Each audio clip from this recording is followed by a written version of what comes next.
We are here today to talk about the Masters. I've loved it since I was a kid. That's incredible. Maybe the greatest bit of commentary in sporting history. I don't think that gets talked about or is appreciated enough. Very exciting.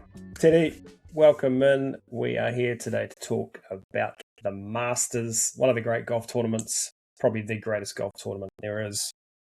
I know you love it so very much. Yeah, don't undersell that, Karl. The greatest sporting events on the face of the planet.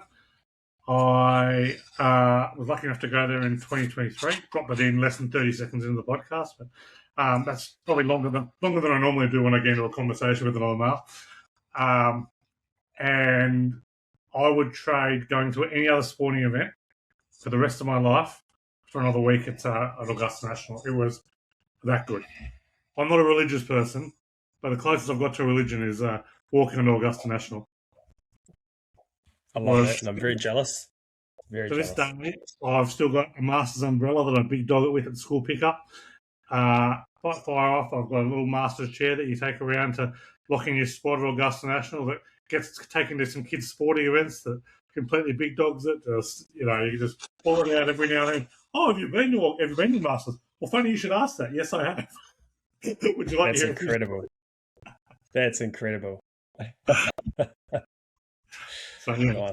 very fond of the tournament. Very, very fond of the tournament. Very fond of the memories from there, and just I've loved it since I was a kid. Yeah, nice. I wait for the day that I get to Augusta. Yeah. Shout out Tab. We've got a proposal for next year. Yeah. Happy to wear the hat wherever you send me, honestly. I'll wear it all day, every day. Promise. Well, you won't be able to because there's no cameras allowed. No, that's true. Look, we're going to have a bit of fun today. We're going to talk some Masters moments, talk some Masters betting, early doors, and draft some players, all that, have a bit of fun. We're going to start with Masters moments in the last, let's say, 30 years. I want to do... Is it a draft with two people? No, I go, you go. I reckon we'll have a lot of the same moments. I think so too. How about we do this? How about we start? I think I've got mine in rough order of how I remember these. Yep. Let's see where we marry up and where we don't. Okay. Number one for me, first thing I think of when I think of the Masters, Tiger's chip on 16 in 2005. Absolutely. In your life. Maybe the greatest bit of commentary, Vern Lundquist, in golf history for sure, but in sporting history. But yeah, that's very hard to not think of that. When you kind of get past the Masters music and the greenness of Augusta and all that kind of, religious element of it, when you think of actual moments, Tiger's chip in, number one. Held on the thing. Him, the way he was scanning the shot, the grain, the grass, everything. It was incredible. I remember where it was when that happened. Very good stuff. What's your number two? Number two, Tiger again. Return to Glory.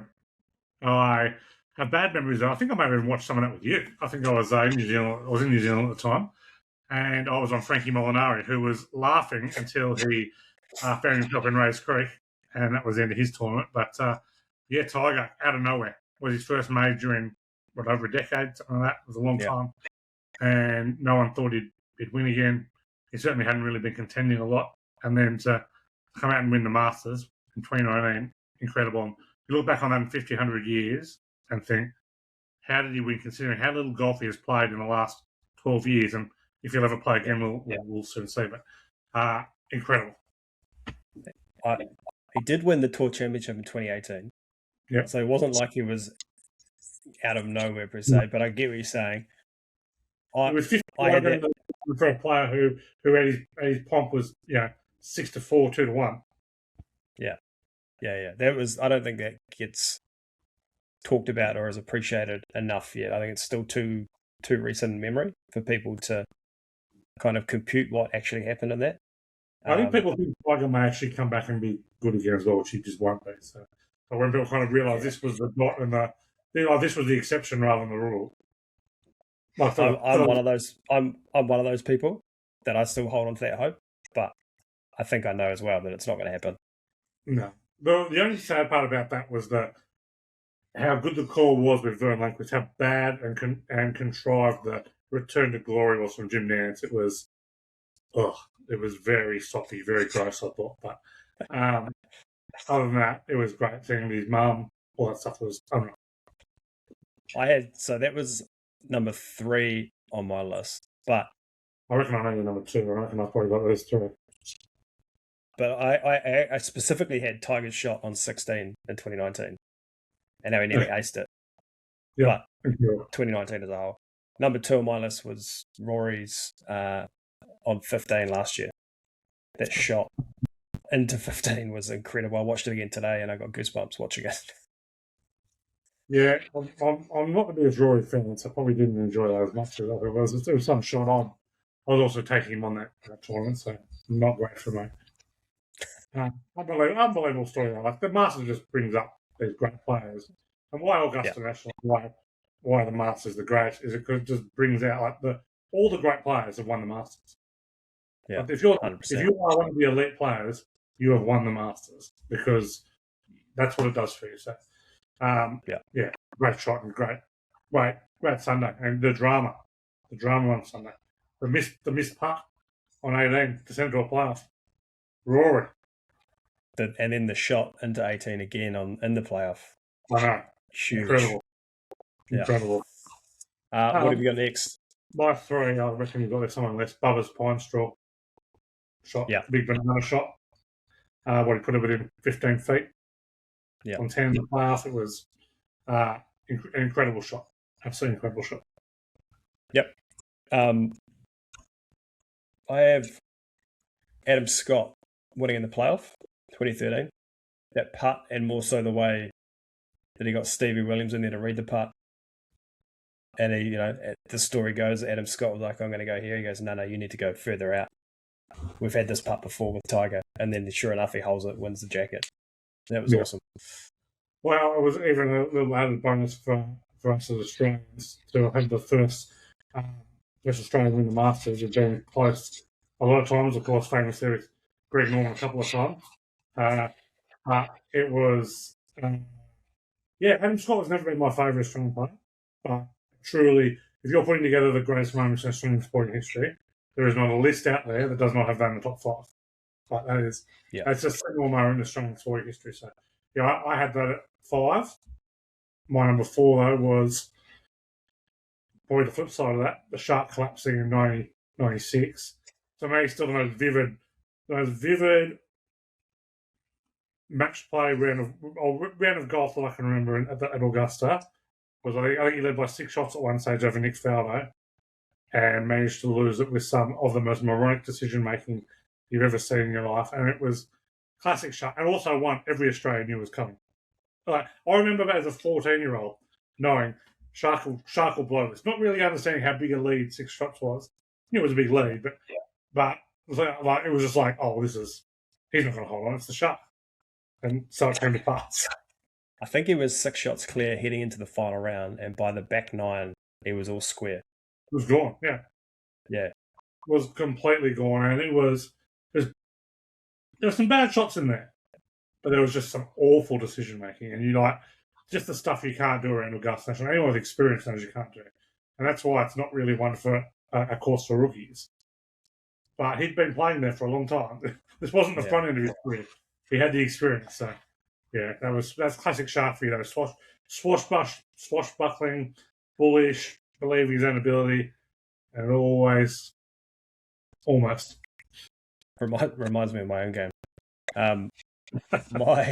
My number 5 was a collapse also, and you mentioned it before actually. Francesco Molinari dumping one in the water, going head to head, staring down the big cat. Feel think about that. That was. I remember that well.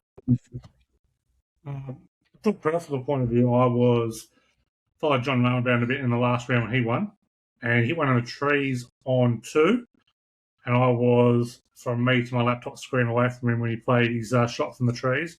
right behind him. It was unreal watching him and his caddy discuss the shot, surrounded by everyone. Just you kind of don't realise the bottle that it takes for these players to have. I think if I was teeing one up on the widest fairway of all time at a pro-am, everyone would be in danger.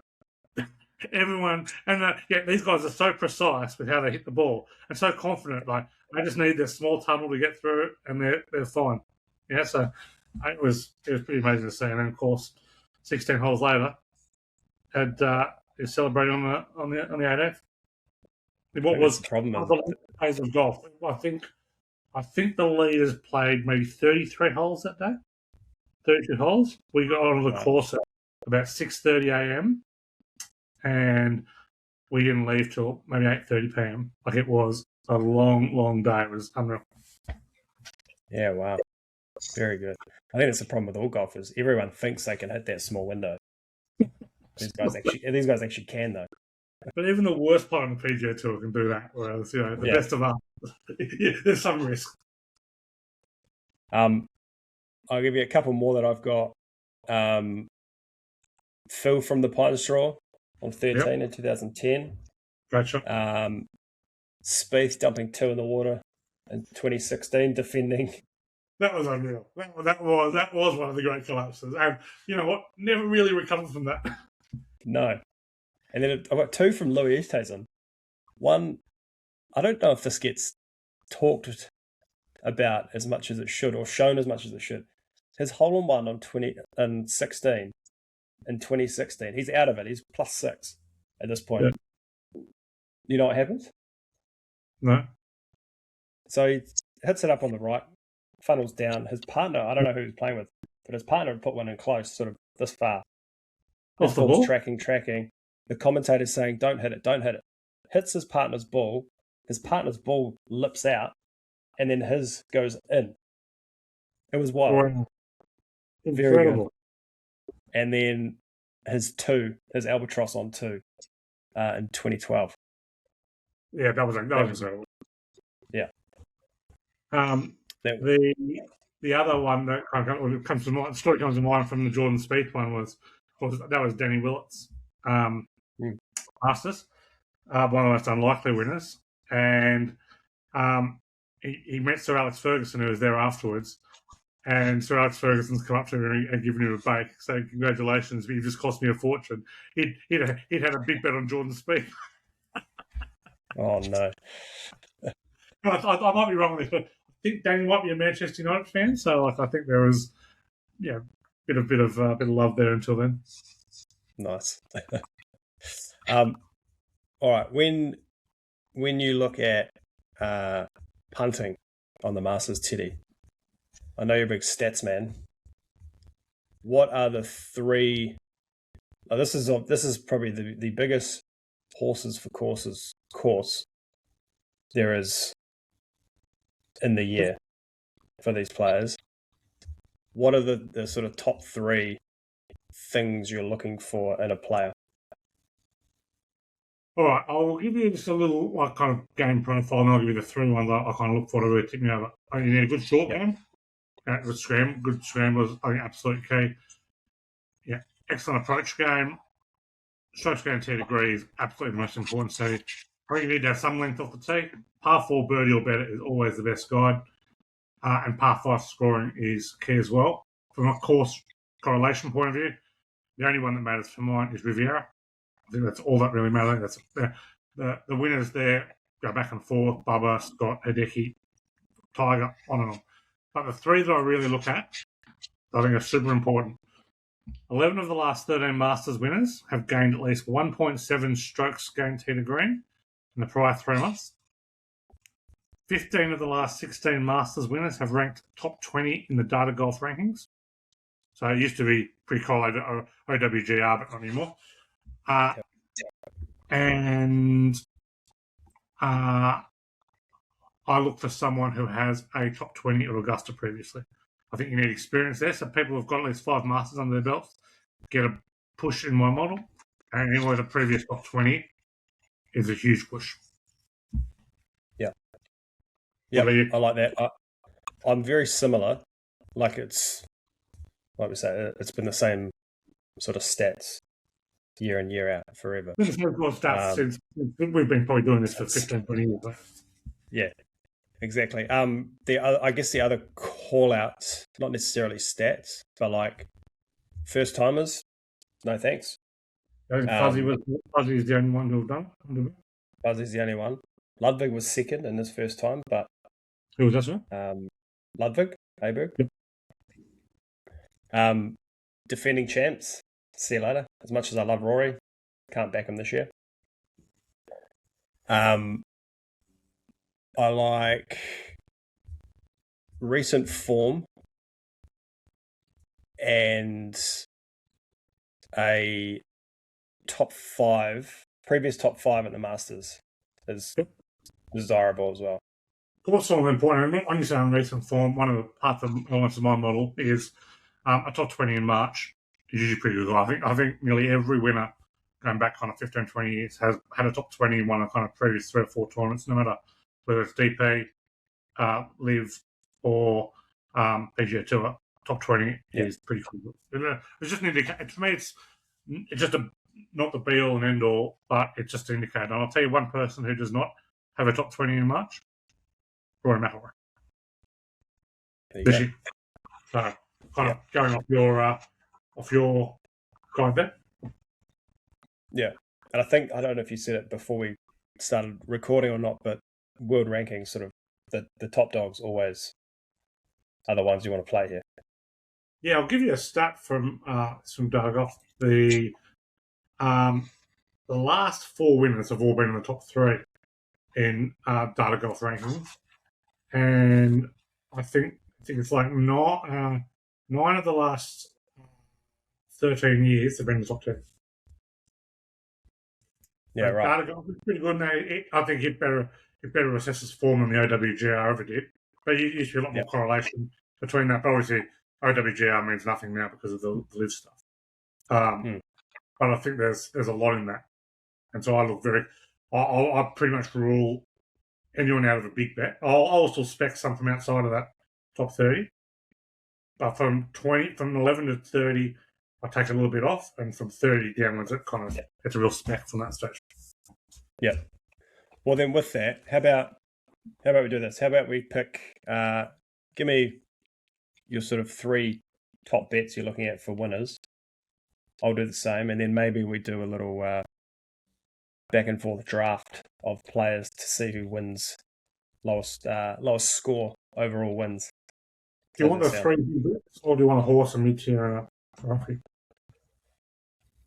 Whatever you want. Go through. Give me three sort of your 3 main plays, and then we'll go mid-tiers and roughies after that. Yep, love it. Okay.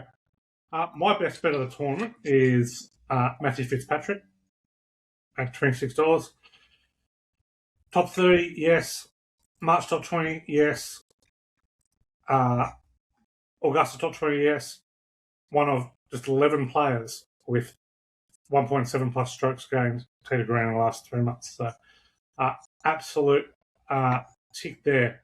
The other bet I like, John Rahm. We're backing John Rahm. Of those big dogs, he's flying on live. He also ticks all those boxes, as well as playing that sweet spot of playing 5 to 10 Masters, which I think most winners have done recently. And of the other ones at the top of the market, I will be playing. We'll go with Collin Morikawa. Collin Morikawa is great. Also ticks that 1.7, which is the main guide for me. Ticks every box. Form of the Genesis as well. 6th, 2023, 9th, 2024. Didn't play the 2025. 7th, 2026. They're my 3 big ones. Yeah, nice. I've got. Sorry, give me a second. My best bet was John Rahm. $13. I don't love the price, but he will get it. Just a little note for punters betting on Masters. I don't want to discourage people to bet. That's 1, we're on a TAB podcast, and 2, I would never discourage anyone to. They're pen clicking there, Karl. Oh, sorry, mate.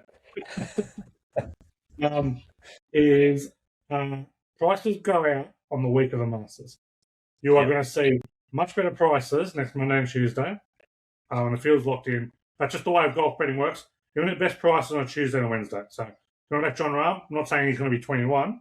There's every chance you'll get $17, might get $15. But you'll get more than $13 on.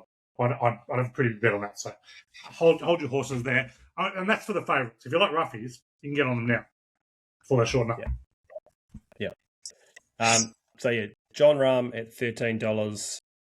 The other one I just can't steer away from is Ludvig at $15. Yeah, I was very close. He's only bladed twice. He's a second and a seventh. I mean, he threw it away last year. Ticks all those boxes as well with recent form and Augusta top 20 and stuff like that. Yep. And then the other one is Cam Young at $23. Yeah, pretty close to ticking a lot of those boxes. It ticks off a lot of those boxes as well. It ticks off all the boxes for me. Like in terms of there you go. My boy with Cam Young is I know he's won recently. I'm still concerned about his ability to get over the line.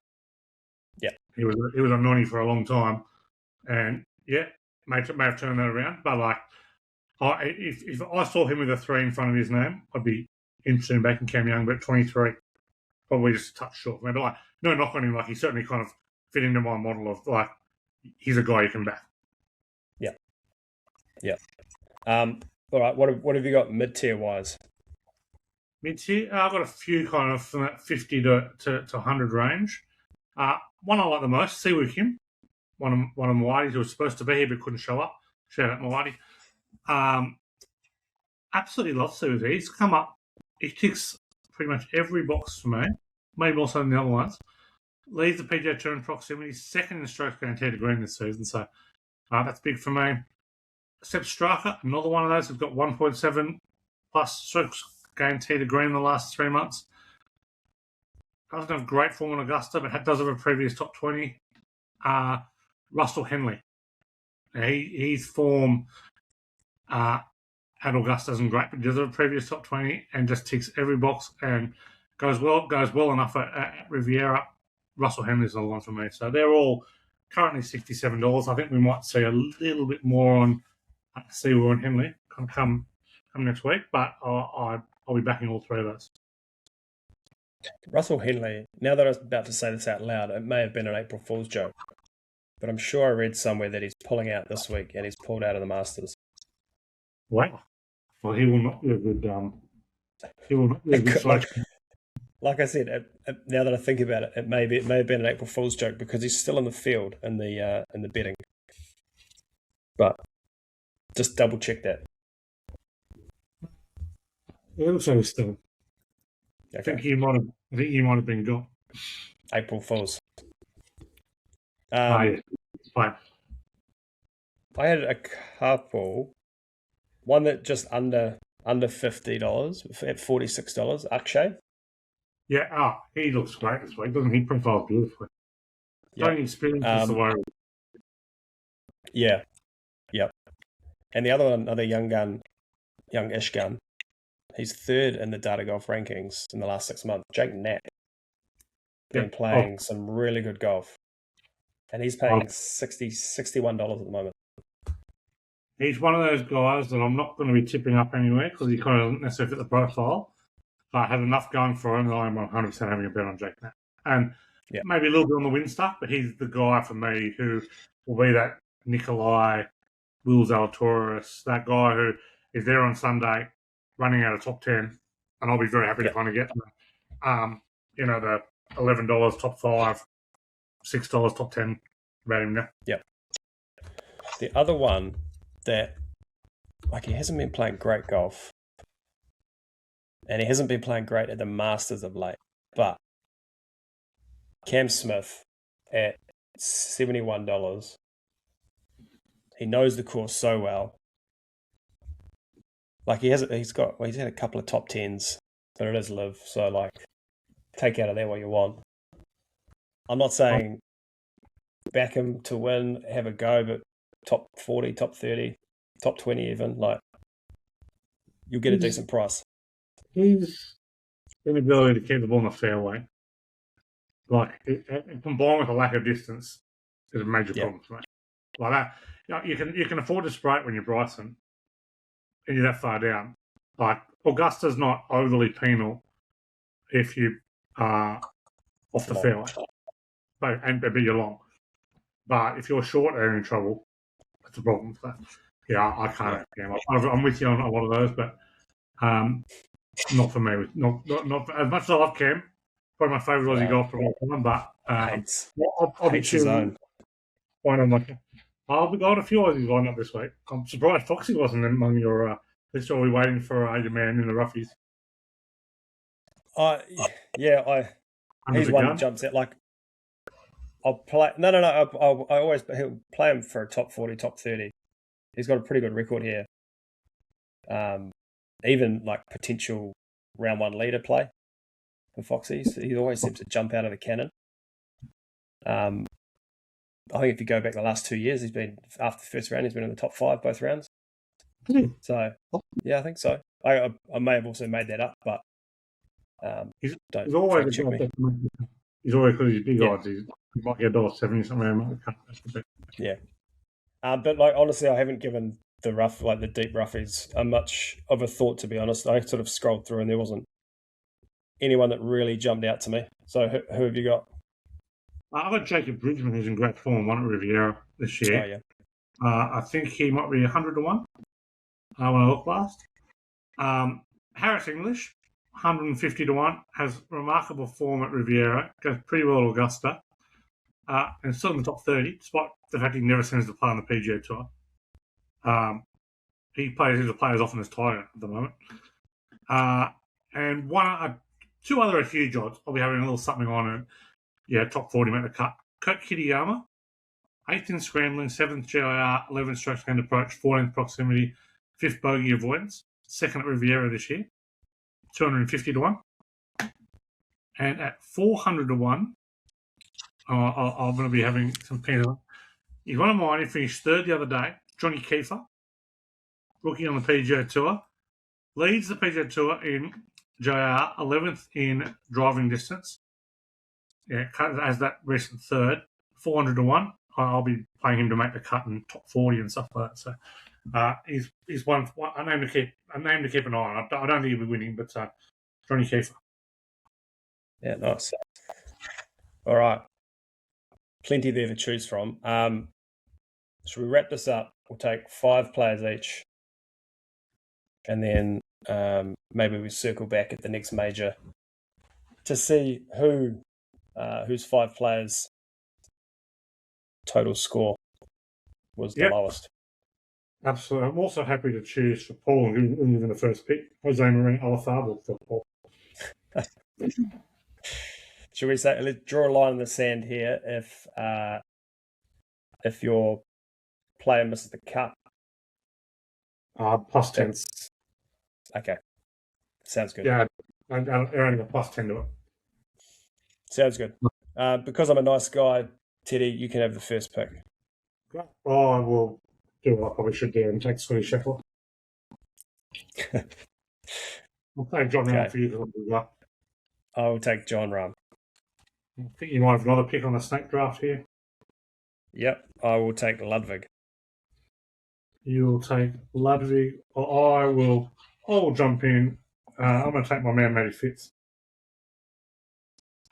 And I will then follow that up with. You've taken Ludvig. I'm going to follow that up with.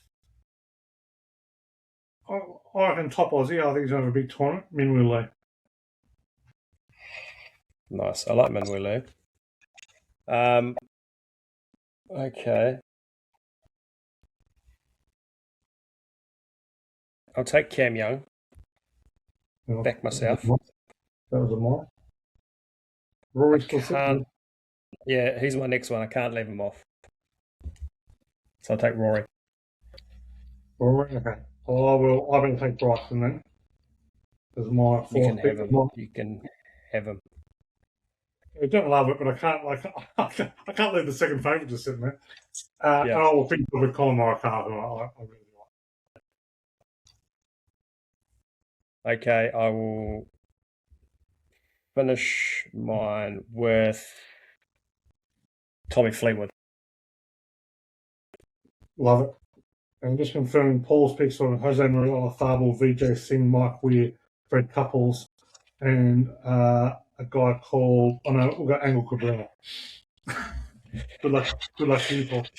Sure, good luck. Yeah. Hey, thank you very much, Teddy. I love talking golf.